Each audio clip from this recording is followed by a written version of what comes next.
Welcome back to our channel guys. তো আজকে আমরা চলে এসেছি নদিয়ার সবথেকে বড় হন্টেড হাউস, যেটা বানিয়েছিল শেলি জন ডিমাল্টন 1961 খ্রিস্টাব্দে।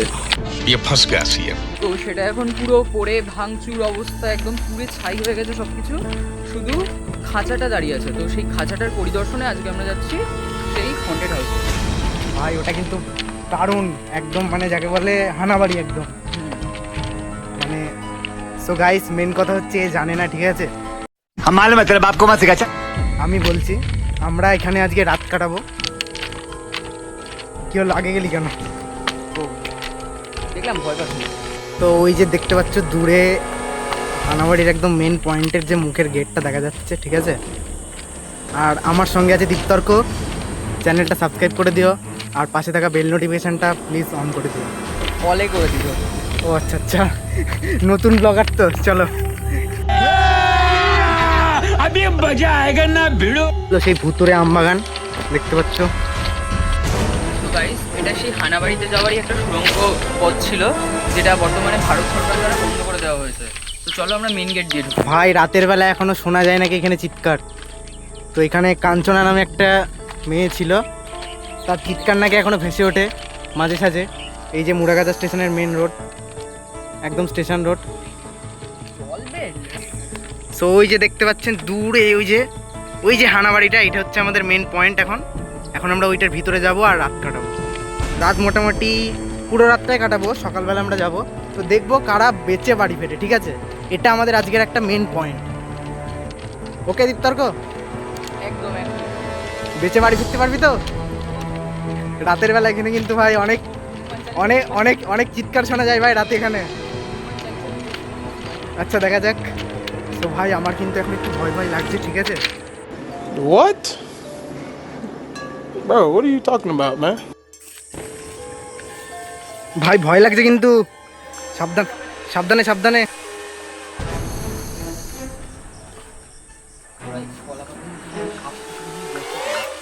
চাপ নেই, চল। সো আমরা ঢুকে পড়েছি একদম হানামারির মেন ইয়েতে। ভাই এখানে কি লোকজন যাতায়াত করে? রাস্তা বনটা এখনো চাপা চাপা আছে। সো এখন দেখতে পাচ্ছি এই যে দূরে হানাবাড়িটা, এইখানে কিন্তু ভাই পুরো একদম ভুতুরে লাগছে, দেখতে পাচ্ছ একদম পুরো একদম ব্যাকগ্রাউন্ডটা দেখো, পুরো অ্যাস্থেটিক জায়গা।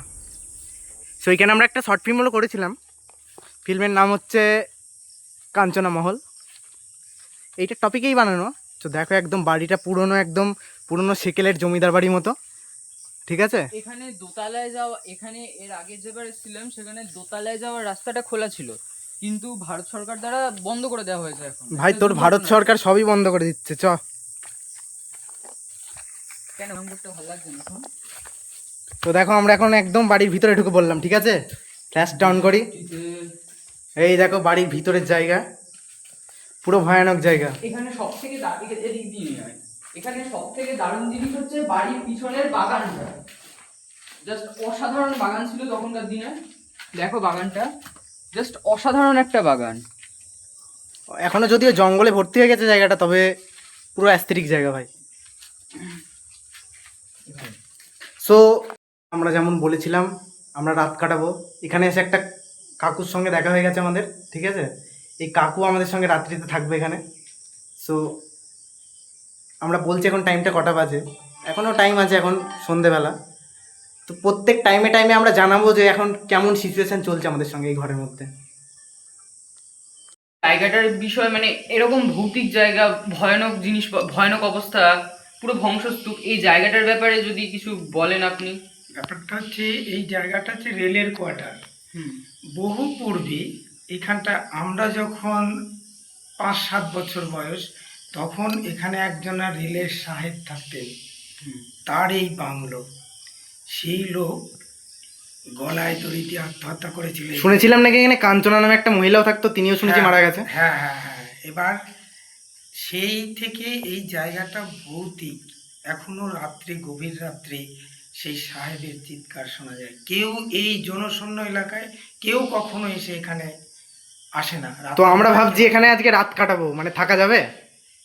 এবার সাহসটা তোমাদের, তবে সচরাচর কেউ এখানটায় কোনোদিনও, আজ থেকে 25-30 বছর আগে, তারপর থেকে কেউ কোনোদিন এই শুনেছিলাম আজ থেকে 25 বছর আগে, 25 বছর না, 5-6 বছর আগে দুজন কন্টেন্ট ক্রিয়েটার এসেছিল, তারা নাকি শুনেছিলাম এখানে মারা গেছে। হ্যাঁ, তারা মারা গেছে না, তারা মানে সেন্সলেস হয়ে পড়েছিল।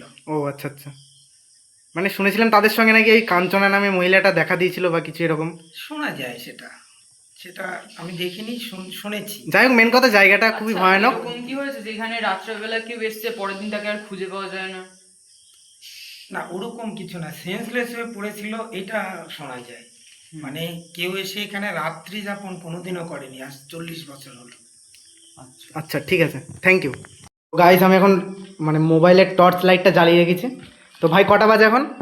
ভাই এখন 2:31 বাজে রাত। তো দেখতে পাচ্ছ আপনারা, অন কর রাত একদম 2:31 2:31 বাজে, ঠিক আছে? আজকে ফ্রাইডে 10 তারিখ, 10ই জুলাই, 2:31। আমরা এখন একদম হন্টেড হাউসে।